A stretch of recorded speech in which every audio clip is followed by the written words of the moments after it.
one thing. I want everybody to look at me. I'm going to pass it to corner after I say one thing. That's a W. Let's eat one. Let's eat one. That's a W. How many people want to eat a W tonight? How many eat a W tonight?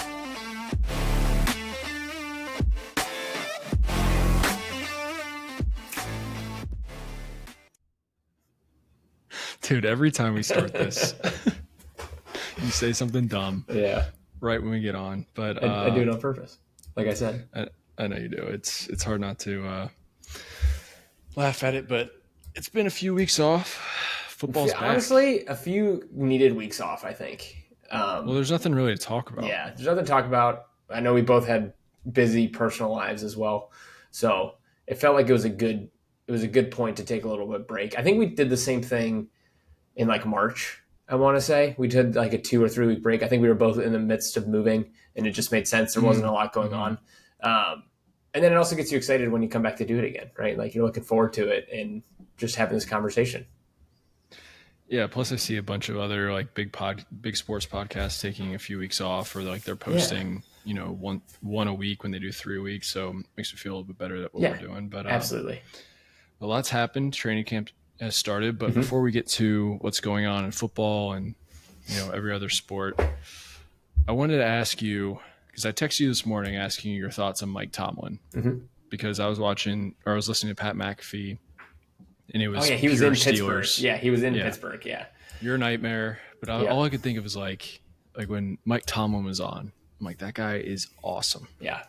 And I had your thoughts, and you're like, well, obviously I have him over Zach Taylor, but I feel like Zach Taylor would probably rank the 28th, 29th coach in the league. Zach Taylor can be a coach in Cincinnati. And So he's the 28th, 29th, 25th ceiling, 32nd floor. If you couldn't pick Andy Reid, Kevin O'Connell,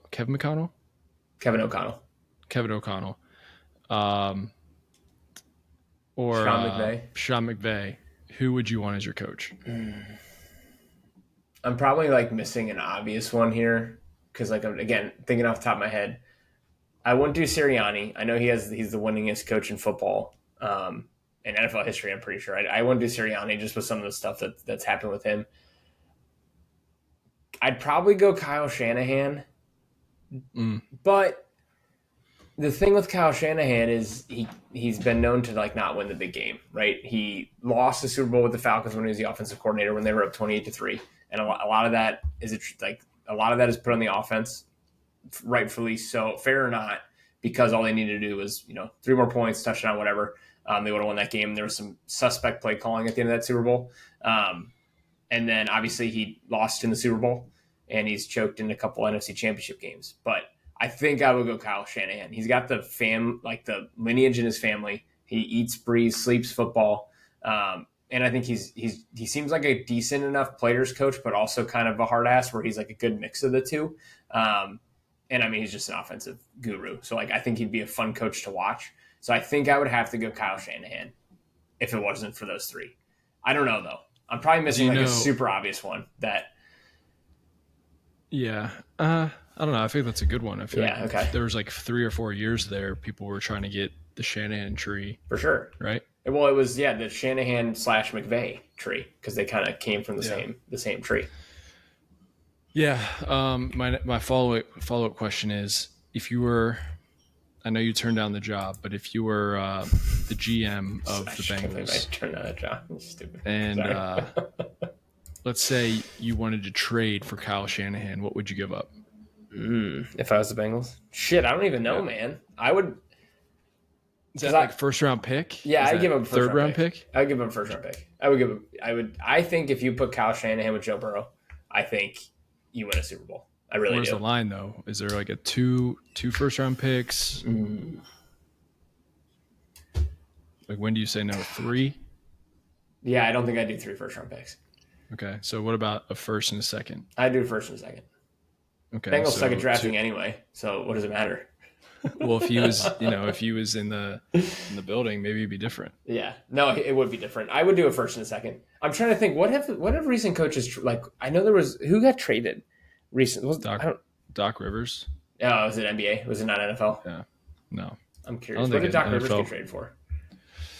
Oh, I don't even know. But he got traded to the Clippers for something. But that was a bad trade. Yeah, that was a bad trade. All right, Sean Payton. Sean Payton was the one who got traded. I think He it was traded? Yeah, he got traded because he retired from the Saints, but they still owned his rights under contract. Okay. I think it was a first-round pick. Yeah, the Broncos gave up their 2023 first-round pick and 2024 second-round pick. So that first and second-round pick is kind of right on point with a recent. Would you not want Sean Payton? I feel like that's like up there. For the current version of the Bengals, no, I don't think so. All right. What about Kevin O'Connell? I would, yes, 100%. Okay. 2 first-round picks? Yes, I would do 2. I would probably do 2. I wouldn't do 3. I would do 2 for both of them, though. I would do 2 for both of them. What about 2 first rounds and a second? God damn it! What did you? Hey man, adding them on. Trying to find your line. 2 first rounds and a third. Second is the line. Okay. Yeah. All right. I that feel was my like question. Third round pick is still like it's typically a top 100 pick. You pretty much always a top 100 pick. It's still premium, but second round picks obviously typically hit more than third round picks. So I feel like a third round pick's a nice just add on if it needed to get over the hump, where I feel like I'm not giving away too much. But yes, I think any of those coaches with Joe Burrow would win a Super Bowl. Although, just real quick on the Zach Taylor conversation, I do think he's a good coach for Cincinnati right now. I don't think like you said, I wouldn't consider him in the top 20 coaches in the NFL, but I think he fits what the Brown family wants. He's a player's coach. Yes, like he's not super confrontational. He's not gonna like badmouth the city, badmouth the family. He's not a hothead. He's not gonna blow up. He's kind of exactly what they need to kind of not control, but they know what they're getting with him. He has a good relationship with Joe Burrow, and that's what you get, even if he might not be the best coach. That's why they hired him, because they also probably got him for super cheap when they hired him, because he failed at every other OC job he had. I mean, he was terrible at Cincinnati as the OC. They went like 2-9 that year, and their offense was terrible. Yeah. Well, since we're on Cincinnati, yeah. Where do you want to start with this? Like they signed Shamar. Let's start with Shamar Stewart. So obviously the two of the biggest storylines in the NFL leading up until Shamar Stewart signed were Shamar Stewart not showing up to camp, and then the whole Trey Hendrickson saga, right? I kind of want to start with the Shamar Stewart thing because the whole situation is hilarious to me. It's ridiculous. What are your thoughts on it, real quick? What do you think of the whole situation? It's just childish. Yeah. Like the whole I feel like the whole league looks at the Bengals as this just dysfunctional, cheap, not serious organization. Yes. And it's sad. And it's like what I saw today on the McAfee show. Like you see an organization that rallies around it, doesn't really talk shit. And I mean, they talk shit because they're not winning Super Bowls. You know, the Cincinnati talk shit because they can't sign their players. They can't even, they can't even make the playoffs with a top 2 quarterback in the league. Mm. And like they didn't get, I don't think they got better this year. I mean, you could probably say they did, but they're bringing back the same team, if not, they're just 1 year older. Yeah, it's a lot of the same team. They have their main pieces, but it just seems really top heavy. And I don't know. It's just kind of weird to see all that. So I'm not going to necessarily defend the Bengals completely in my response. Here we go. But it's going to be a little mix of both. People who've listened to this know that I'm anti how the organization is run, right? Like I don't agree with a lot of what they do, but I think these are 2 instances where they are kind of getting a bad rap and the media is exploiting it a little bit. First of all, I saw the fuck Joe Burrow chants from Steelers fans. Classless. That's ridiculous. Dude, that's come on, ridiculous. I know, but it's ridiculous. Angered me. But anyway, I'll start with Shamar Stewart. So I don't have a problem with what the Bengals did with Shamar Stewart. I really don't. They want him. They paid him. Go ahead. They paid him. Yes, they paid him. No, he did not win. I think the Bengals won. How? So the entire thing, the only thing that was holding up the contract is the Bengals wanted to put in that clause that if he were to get injured or do something outside of football that causes suspension, they could void his future guarantees, right? That's a clause that is in about 25 NFL teams' standard contracts. Like, that's a clause that a lot of the NFL has already adapted. Some people said the Bengals and Ravens are the only two left that haven't adopted that. So they wanted to try and adopt that this year, which I understand. It's hard to... It's fine, yeah. Yeah, it's hard to pick and choose, but that's what they were fighting over was, hey, I don't want to... Well, they weren't going to give him all 4 years guaranteed, right? No, they were. The contracts are set in stone. Like, the money is there. The money was not an issue. The only thing they could really negotiate is when he gets the money. So typically what the Bengals would do 50% signing bonus for first overall pick or first round pick, and then 50% at later dates or whatever. So this whole thing, the money was already set. It was just basically over this language. He didn't want to be the one to set the precedent because previous first round picks hadn't had that in their contracts. And the Bengals are saying basically, if you would have gotten picked by the Cardinals one pick before us, if you would have gotten picked by whoever right after us, you'd be getting this language anyway. Again, it was a whole precedent thing for the Bengals only.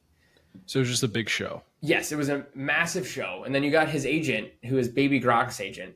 And I think one of the only NFL players. Guy makes a lot of money. Yeah, I guess that's true. He's in the entertainment business. He's like a rapper's agent. Like, he has very few NFL. Or sports, not entertainment. Yes, but like the music industry. The arts. Yes, the arts. Thank you. Yes, yeah. I get it. He has very few NFL players of which he is an agent of. And James Cook is one of them. He's currently in a contract holdout. Dalvin Cook was another one. I did hear something that like he was a big part of the reason why Dalvin Cook didn't end up back in Minnesota, and that all fell apart. Todd McShay went on a podcast during the draft and said that the agent was a problem, and he, refused to do workouts, refused to do this, refused to do that.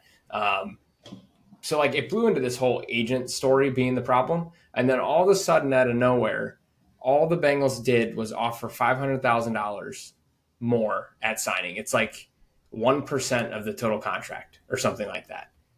And that got him to sign. $500,000. Hold on. Because Yes. you do this sometimes. It's a lot of money, yes. But like in the NFL terms, it's not a lot of money. He was going to get in December. All they did was move it up to now. Okay. That's it. And then all of a sudden he signs. Like the fact that that's what they were fighting over and that was what was holding up. Like, I think it's stupid for both sides, but I can't put this on the Bengals. I think they got some bad, and I think the media started to flip it towards Shamar, his agent, at the end, and that they felt the pressure and they were like, fine, we'll sign the contract. We'll put the language in. Just give us something to look like we came out like compromising. But I don't really like, that was the easiest compromise of all time. It's like, I can't remember what the percentage is, but it's like 3% of the total contract he got 4 months earlier than he was supposed to. And that's it. So instead of 50%, he got like 53%. So I don't know. I thought the whole situation, I'm glad it's over. I hope Shamar has a great career with the Bengals. I hope he's a beast. I hope he's a stud. I know I wasn't super high on him coming out in the draft, but now that he's on the team, I'm going to cheer for him. I hope all goes well. Shake our hands. He's a big dude. He's fast. Yeah. That's I don't know. I just think the whole Okay, so transitioning to that, I'll say the last thing I'll say about Shamar, that whole situation didn't help with the other situation that they're in right now with Trey Hendrickson. Mm-mm. And now that he's reported to camp, and now he had to pay $350,000 because the Bengals just don't want to give him they only want to give him like one extra year or something. So I think the whole thing with Trey Hendrickson is the Bengals wanted to pay him more this year. And like, there's rumors out there that they offered him a 1 year, $23 million contract. He's making 16, but then all of a sudden Max Crosby makes 35. Daniel Hunter, who's 30, makes 35 and a half. TJ Watt, 41, Myles Garrett, 40. All these, the market skyrocketed this year. So again, Bengals stupid. Like I've said a million times, he wanted a deal last year. He had 17 and a half sacks last year. Give him the contract last year. Then we're not in this situation. You sign him for $22 million a year. It's a steal. But here you are. You wait till the last second. All these other guys sign contracts. And now you got to pay the price for it. So basically they kept offering 1 year contracts because he's 30. They don't want to guarantee him any money. They're not, if he gets hurt, they don't want to be on the hook for it.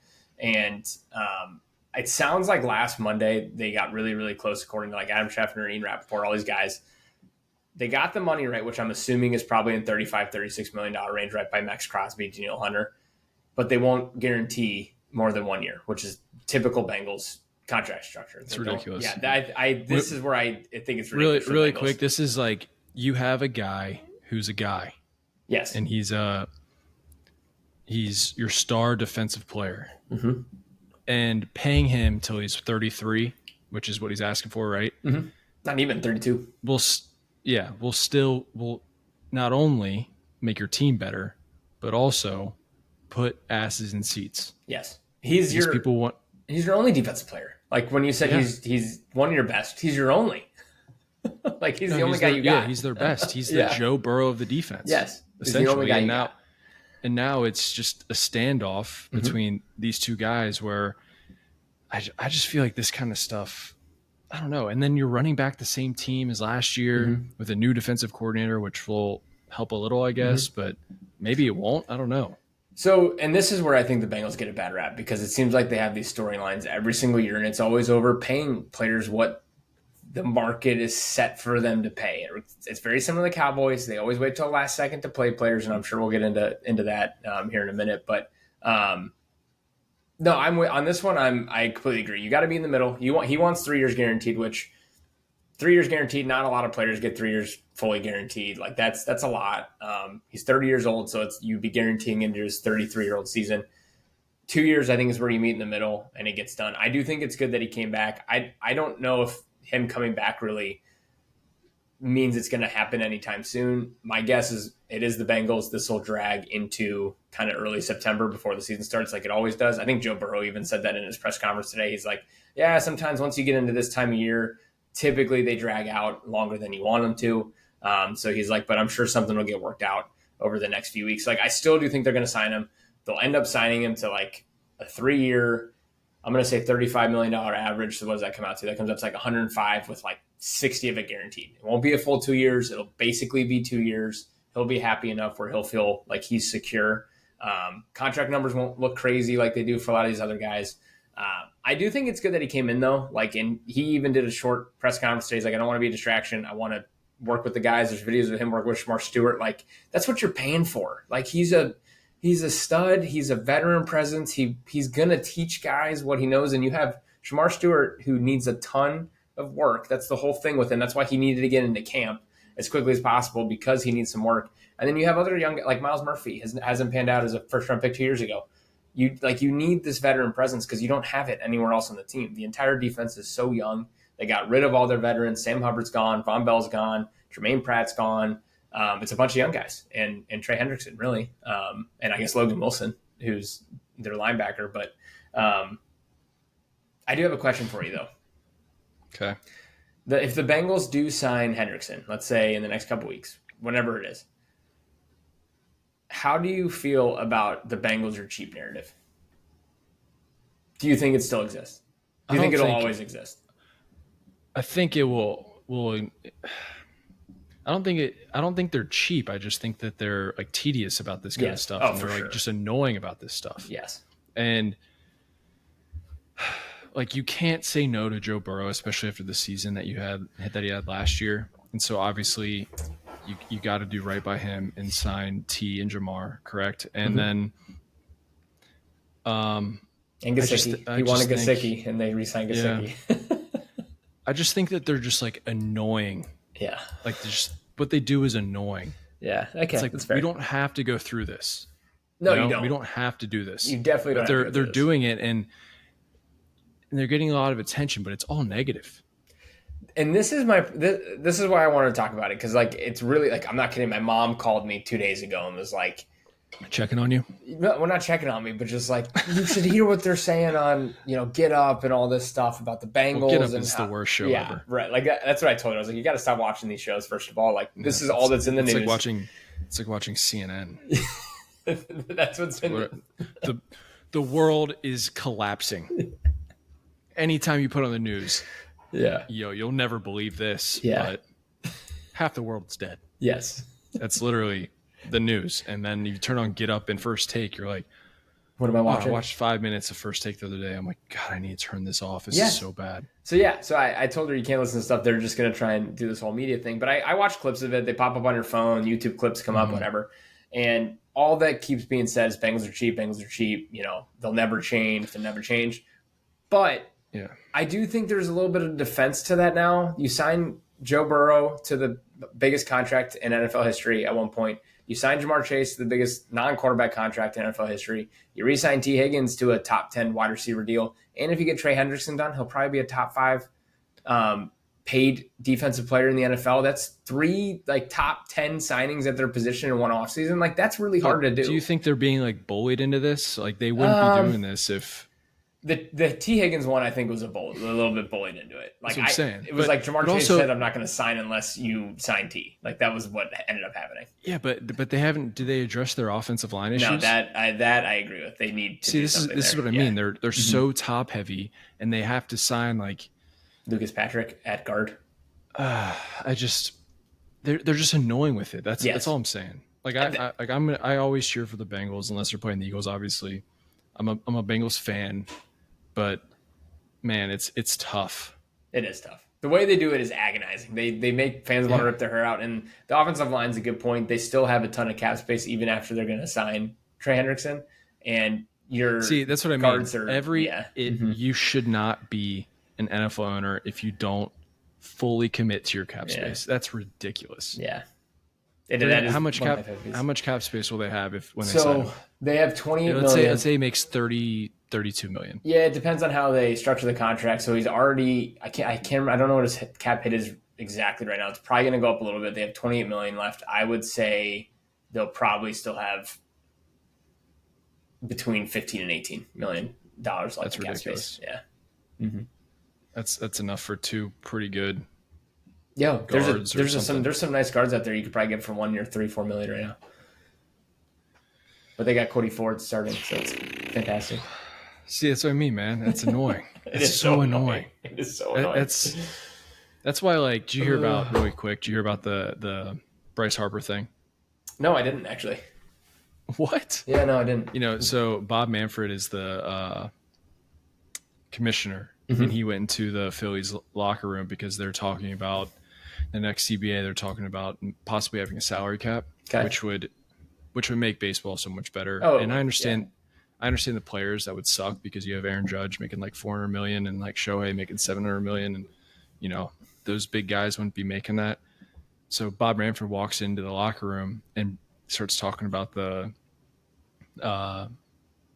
possible salary cap, and Bryce Harper takes a bat and tells him to get the fuck out. Oh my God. Isn't that crazy? That's crazy. I did not. The commissioner of the league. He could have been like, hey man, that bat's mine. Yeah. No, he probably laughed. That's He's like, crazy. yeah, okay, you're right. I'll leave. No, apparently he shot back at him and all that, but yeah. But isn't that crazy? That is crazy. That's insane. But if you own a team, you need to fill the salary cap. I mean, you have all these NBA owners they're getting into the second apron thing and the luxury tax, and they're like, I'm going to pay $500 million this year for my team. Yeah. And then you have fucking Mike Brown, who's like, I don't know, I kind of want that extra $8 million. I understand it's a lot of money. Yes. But they're going to make that back. Oh, for sure. And more. Yeah. Well, that's why it's always cool to see the Packers earnings come out because they're the one public. So like everyone knows how much the NFL basis of like, depending on where you're located, you're making between this and this. And it's ridiculous. And one of the most historic franchises too, that probably makes the most money. I think the Packers, what was it? I think it was $47 million after everything. No. Revenue. So fifth straight year of record revenue of $719 million. That's just revenue though. Yeah. So net income of $85.6 million. Profit from operations was $60.1 million. Net income $98.1 million. That's insane. That's insane. See, this is what I mean. When you have a great culture and a great fan base, the great culture, the great fan base follows. Yeah. So if you continue to want a shit culture, that's just the reputation. Be the Bengals. I'm not saying, yeah. Or that's all I'm saying. Be the Cowboys. Yeah, I don't really know. The Cowboys are just lucky that they had the '90s. Yeah, no, seriously, they are. They're yes. literally the Chicago Bulls Yes. of the NFL. Yes. They had the '90s, Troy Aikman, Michael Irvin, Yep. Emmitt Smith, and then after that they've been, No, they haven't. Des Bryant didn't catch the ball. Yeah, he did, but yes. No, but like, what do you think about this whole Micah Parsons situation and like what Jerry Jones goes out there and says all the time? At least Mike Brown doesn't do that because like that's terrible. You're basically spitting in the face of your players publicly, which is never a good look. No. Yeah, but again, they're America's team, essentially. They have that reputation. So he feels he can say and do whatever he wants.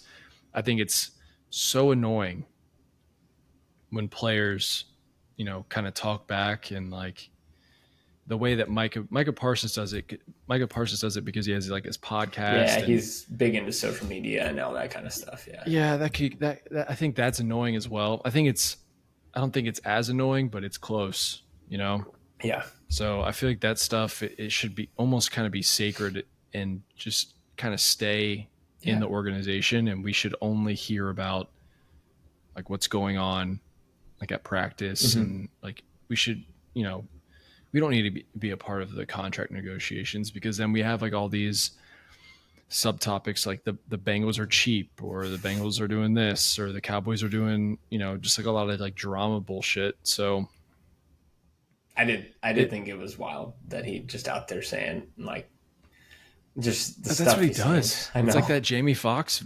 video that came out last year. Remember that? Which one? The one he's talking about dick size?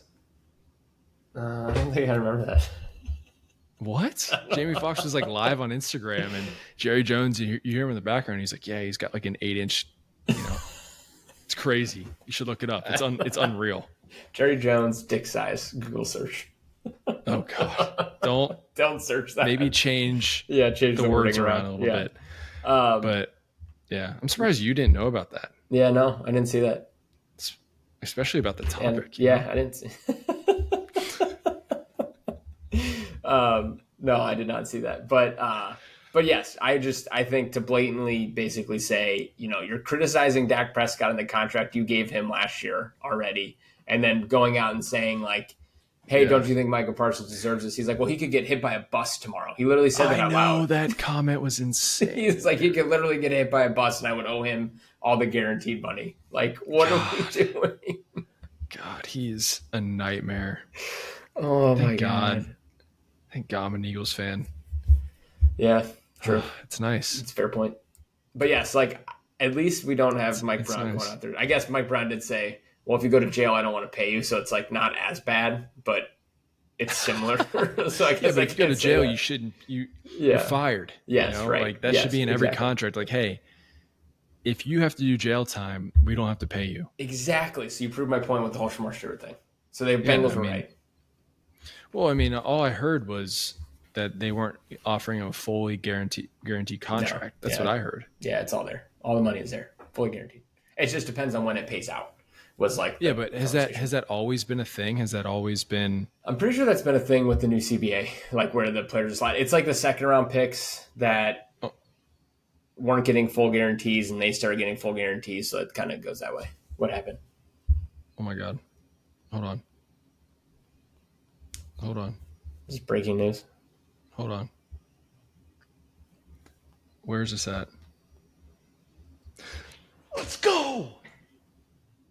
Oh, did Brian, you win a bet? Let's go. 7. Oh my God. All right, sorry. I just want a bet. We should talk the bet real quick, just to tell the people where you're at with betting right now. Well, I'm 2 for 2 on WNBA bets, and that puts me up to like plus $700. I know you were the first one was like a $400-something one, wasn't it? Yep, this is $300. Yeah, and these were like $10 bets too, $10, $15 bets. It's not like they were, $10. Well, the first one I completely forgot about, and then I was watching ESPN at night, and I'm like, oh yeah, I placed a bet, and it was like Angel Reese or like someone to score like it was some random player I've never heard of, which is 99% of the league. But first quarter it hit $10 to win like 450 or 490. And then this one, random bet yesterday. I thought all the games were being played last night, but 2 were tonight. And, I texted the group, tested the group. I always want them to tell me to let it ride. And, you tell me to let it ride all the time. And, it hit. Yeah, so that's why we let it ride. Let's go. Holy shit. If you guys want to hear the bet, I had Golden State plus 7.5 hit, Washington Mystics minus 6.5 hit. Obviously, all these hit. I don't know why I'm saying that, but the Aces hit, Fever win hit, Liberty cover 8.5. They lost by 7. Let's go.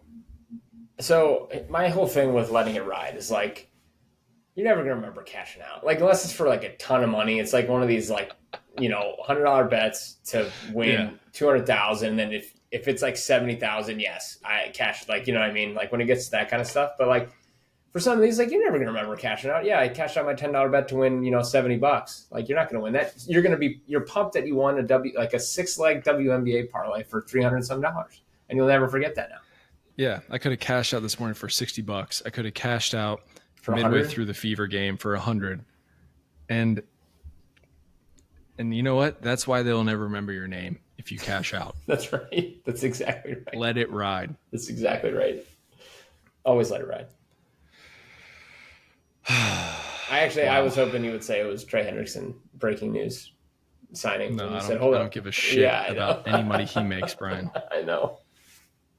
Wow, I had to check my phone for a second. That feels good. Well, congratulations. All right. So what do you want to talk about next? We talk about the Cowboys. Cowboys. You know what? I'll tell you what. Cowboys are they're just as dysfunctional as the Bengals. I would say potentially more, but it's just me. Yeah, I mean they're just they're lab with it. Like last year, you heard like they have tours that go through their facility while the players are there working out. That's insane. That pissed me off. Yeah, crazy. That if there was a tour to watch me practice in golf, I'd quit. Yes, I'd need to go somewhere else. Yes, he's crazy. Making people pay to take tours and like watch players work out. It's weird. I'll tell you what, though, the revenue they make from that, he has to split throughout the league. Oh, does he? For stuff like that, you do? Oh, I didn't know that. It's in the contracts of like owning a team, or if you like make money. I think it's if you make football related money in your team, you have to split it a certain way. I forget how someone explained it, but interesting. So hey, it's helping the Bengals. Yeah, I'll take it then. Keep doing it, Jerry Jones. I think the last big thing like from NFL is Terry McLaurin holding out still with Washington, which I don't blame them. Again, I think it's one of those things you want to reward these players for being with the team. He was there for some really, really bad years, but he's 30 years old. He wants to get paid DK Metcalf money, which is like $33 million. Like at wide receiver, that's tough. Like they're in the same draft class. Were they? Yeah. Yeah, I think they were. But he was older coming out of I think DK's only 28. By what? Okay, so counter, because I agree with you. But here's my theory on this. You have a young quarterback. You have a young core for the most part. Mm-hmm. Wouldn't you want a veteran guy like Terry McLaurin? No, I agree. I completely agree. Terry McLaurin's 29 and DK Metcalf's 27. So DK's still got in his like prime or whatever.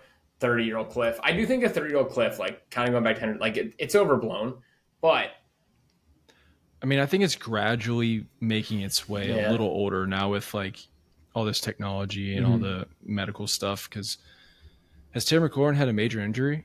I don't think so. Not that I can think of. I heard the Steelers are up there with possibly getting him. Interesting. Even though they just traded for DK? Yeah. Why wouldn't you want to have another guy? No, I mean, you think you always do, but if he wants to get paid $33+ million and you're paying 2 wide receivers over $33 million, it's a lot. How much is T. Higgins getting paid? 28.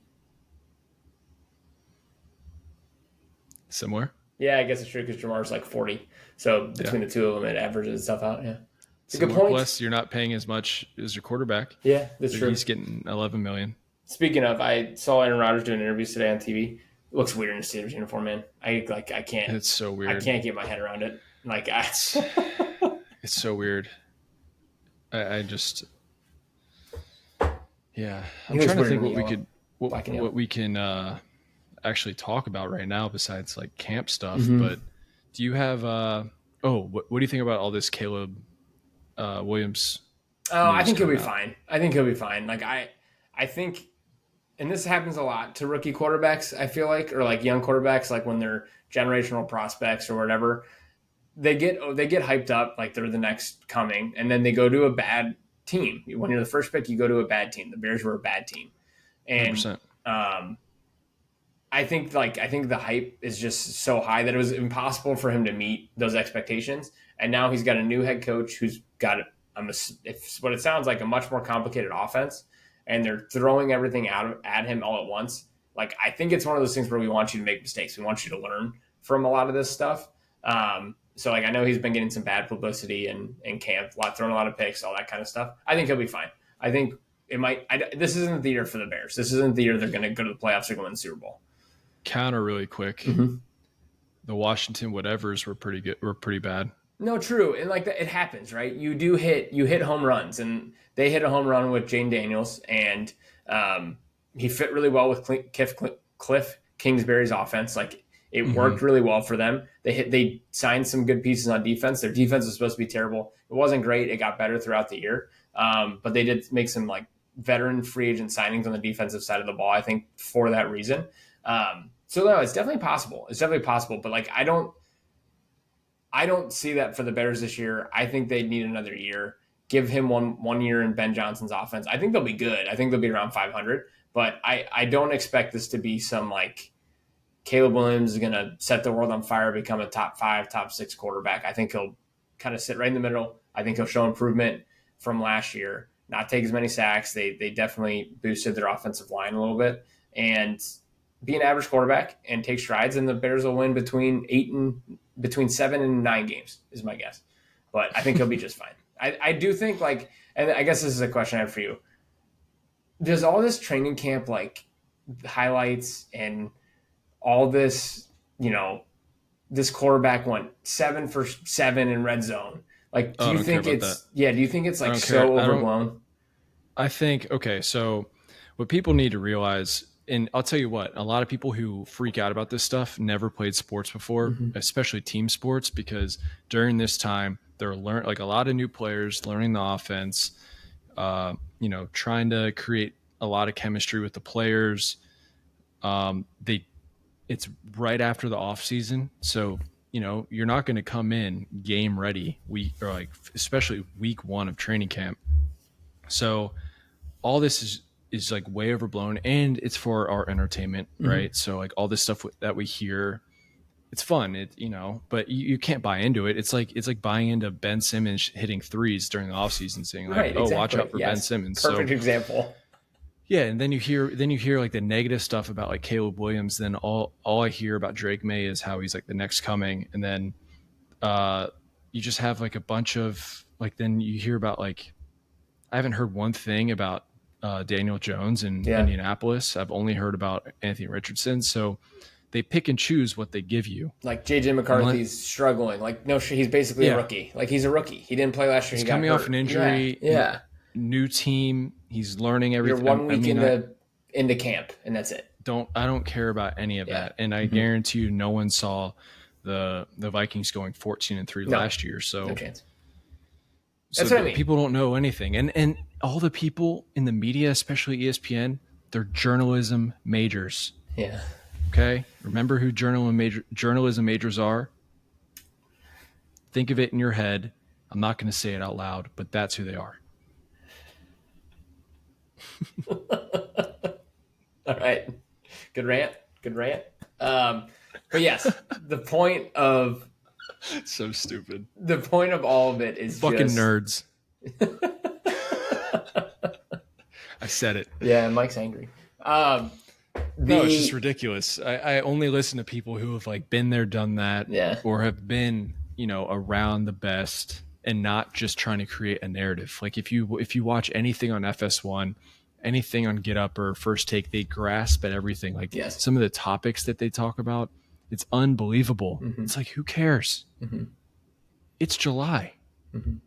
It is still July, unfortunately. It's July 30th. And also, I saw someone rank the top 5 quarterbacks in the NFC, and they didn't have Matt Stafford in it. He's the best quarterback in the NFC. Actually, that's one thing I did want to talk to you about because I sent you a ranking. I think Stafford was 3. He was in it. I forget who it was. Hurts was 4. That's ridiculous.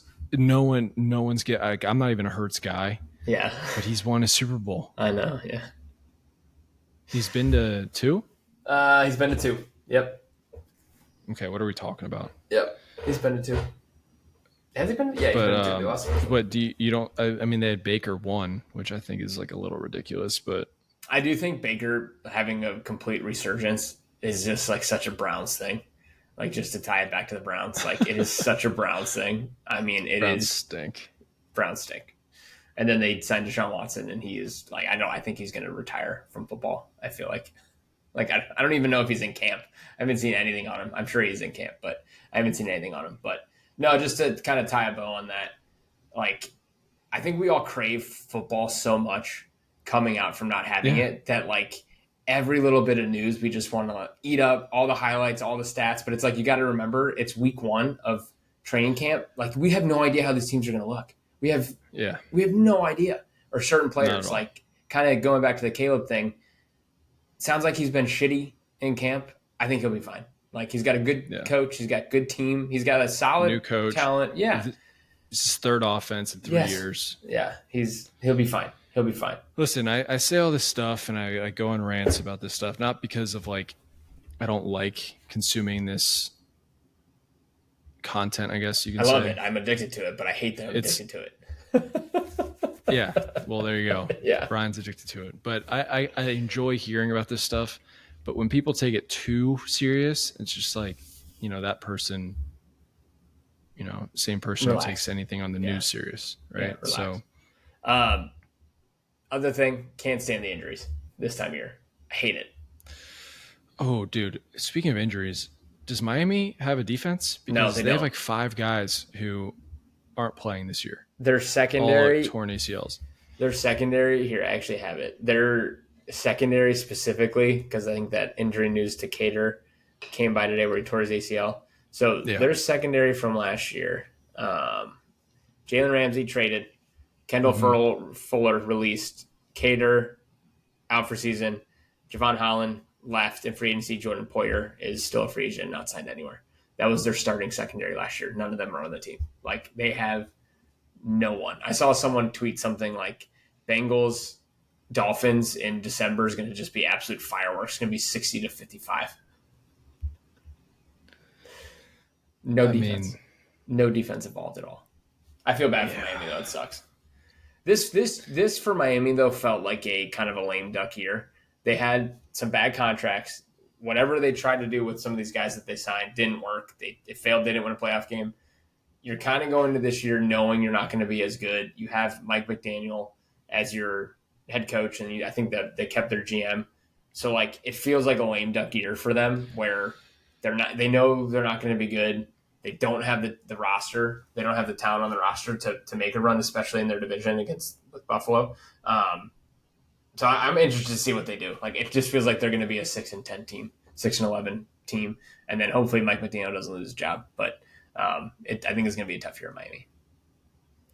Yeah, he's probably going to be on the hot seat as first coach fired. Yeah, he's probably I'm up trying to there. think who else, like him, Dayball. Trying to think who else would be on the hot seat. Maybe Dayball for sure. What's the dude who's defensive coordinator? Who? Gannon. Oh, Gannon. I think Gannon's probably fine. If they stink again. Yeah, if they stink again. All right, first NFL coaches to be fired. Let's see. Dayball, Mike McDaniel are 1 and 2. Shane Steichen, Colts. Yeah. Ooh. He's in a tough spot. He is in a weird spot. That's why some of these coaches who take these jobs, like they walk into a shitty situation. Kevin Stefanski, which is surprising. But listen, Well, no, he won't be because No. the owner came out and was like, "Yeah, it was me who got Mm-hmm. Deshaun, and it just put him in." He's like everything you hear about Stefanski is like He's a positive. stud. Yeah. He won Yeah, Coach of the Year twice in the last 5 years. Dave Canales for Tampa, which that one's I think they did what in Tampa. Yeah. Or it was, where is Dave? Oh, No, he's in, Canales sorry. is in He's in the Carolina. Panthers. He was Yeah. the OC in Tampa. That's right. Jonathan Gannon and then Zach Taylor. Zach Taylor is going to be a Bengal for life. Dude, he is. You're going to have to deal with that. I say it all the time. I think we're at higher odds of them putting a statue of Zach Taylor than him getting fired. So I always think these are funny. That's what I always tell people when they ask if he's going to get fired. Oh, man. But, yeah. That's so funny. It is. Sad. Wow. But I love that football's back. I'm so excited. And over the next couple weeks, we're going to be doing a couple of different things. We didn't come with any bets for players or teams or anything. I feel like we got to wait it a little bit longer, another week or two, because there'll be some injuries and stuff with preseason games coming up. And then I think we're also going to do a fantasy draft here soon. Next week, mock draft. What picks? What picks we taking? Where do you prefer? That's actually... I think the back. I think I prefer, like, in a 12-team league, I prefer, like 9 10? through 12. Yeah, somewhere in that range. So how about you get the 11th pick? Okay. And you should take one in, like, 1, 2, or 3. No, I was going to take, like, the 5th. Okay, that's fine. More towards the middle. Yeah, 5th fine. or 7th. Which one should I take? Take 5. Take far away from me. That way you get 2 different teams. Okay. I do like so back you're drafts, the though. you're the 11th. I'm the 5th. Yep. Yeah, mock draft. Do you want to do some golf bets this week? Since Sure. that's like the only thing we can do. Mm-hmm. We could do a WNBA. In the Hall of Fame game tomorrow. Oh, so yes, Hall of Fame game tomorrow. Trey Lance anytime touchdown. That is for sure being placed. So, also for people who don't know, I did do, like, Mike and I would do our golf bets. We obviously we've only done like one podcast over the last 4 weeks or so, or whatever it is. I took a little hiatus from some gambling, and I'm very excited to get back into it because I've come into some money lately. Yeah, you have. So this is. But when you come into the money, this is where you get. Why not? I'll throw 50 down on this. I'll throw 100 down on this. That's what happens. I did do that last week with golf, and I lost. Not a lot. I lost every single. Some of the winnings I British got Open from bet that I first placed. WNBA bet, but we're back. Yeah. All right. So who goes first? What tournament is this? I'll let you go the first. Wyndham. Wyndham. All right. It's what? Wyndham. No, but how do we do on our British? We didn't do British Open, did we? No, we did. We all picked winners, and then because they didn't have the odds up when we did it, so I just said we all lost. We both lost all of our British Open bets. Yeah, because Scotty Scheffler just decided to make it not interesting. Yes. All right, I'm gonna go with. All right, top 20, Ben Griffin. God, that's what I was gonna do. I knew it, so I took him from you. I'll do Matt Fitzpatrick, top 20, plus 120. Plus 100. It's plus 120 on my end. Wow. Hit it now. I'm placing that. I literally just placed it. All right, I'm going to go with... Man, who needs to get up there in points? Damn.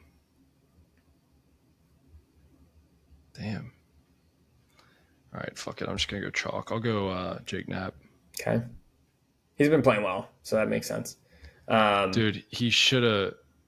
I don't know if you watched the 3M, but I did. I didn't watch all of it, but I watched. Did you watch the end? Yeah, I watched a lot of it on Sunday. Did you see him throw it in the water? Yes. Yeah, it sucks. That sucked. And he thought he hit a perfect ball too. Like he was watching it. Yeah. And then I think he took a club higher and he just airmails it over the green with his next shot. All right. So you took Jake Knapp. I will take Akshay at plus 190, top 20. Akshay Bhatia. All right. I'm going to go. Okay. So my boy Nikolai Højgaard. Yeah, you'd love the Højgaards. Højgaards. 71st. He's in the 71st spot right now. So he needs to to be in well. the top 70 to make the playoffs. So I'm going to take him. Okay, I like it. At plus 220. I like it. Also, Jake Knapp was plus 180. I didn't say it. I have a plus 210, man. Are you on DraftKings? Yeah. Weird. Top 20, right? You're not looking at top 10? Top 20. Yep, top 20, including ties. I got the plus 210. Wow. So. Tariffs, you know? That's exactly what it is. Tariffs. That's exactly what it is. All right, make your last pick. All right, is this 2025? All right. I'm looking at the standings because I want to pick someone who also needs to have a good day. Okay, I like that. Eric Cole.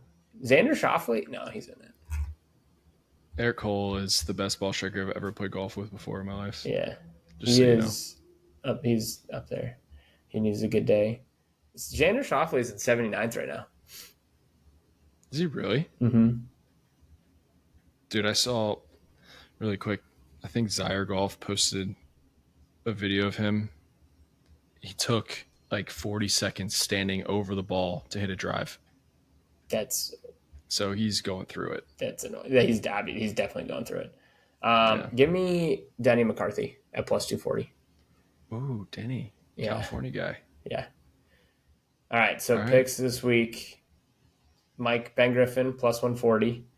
And then your second one was Jake Knapp, plus 210. I have plus 210 on my side, so I'll do the odds that I have. And then your last one was, where'd he go? Was it Nikolai Højgaard? Yep. Nikolai Højgaard. I have plus 260. What'd you have? Plus 220. Weird. So weird. Yeah. And then I had... Maybe they're nerfing me because I'm on a hot streak right now. Could be. That could be. But aren't you on a hot streak with Hard Rock? Yeah, but they probably know. They just know. Just the connections. They can feel it. I'm not even logged in. I had Matt Fitzpatrick at plus 120. And then I had Akshay at plus 190. And then I had Denny McCarthy at plus 240, I believe it was. Yes, plus 240. Cool. To all top 20s. Cool. Follow us at Traveling Athlete Pod on YouTube, Instagram, and TikTok, and at Athlete Pod on Twitter or X, whatever the fuck it's called. And we'll be back next week. I can't wait to not do golf bets anymore. I know. I'm so excited not to do golf bets. I think I'm like 4-27. I can't keep placing these golf bets. I need NFL bets. We'll do a little rerun of our records from last year too on NFL bets because I was like 41-19. So. Yeah. All right, maybe next week Trey Hendrickson will be signed, but Ryan, no, you don't think so? No, it'll be September 6th, 2 days before the first game. Book it. That's ridiculous. Getting on the plane. That's crazy. For how long? 3 years. Oh, shit. We got to do it again, dude. Left the lens cap on.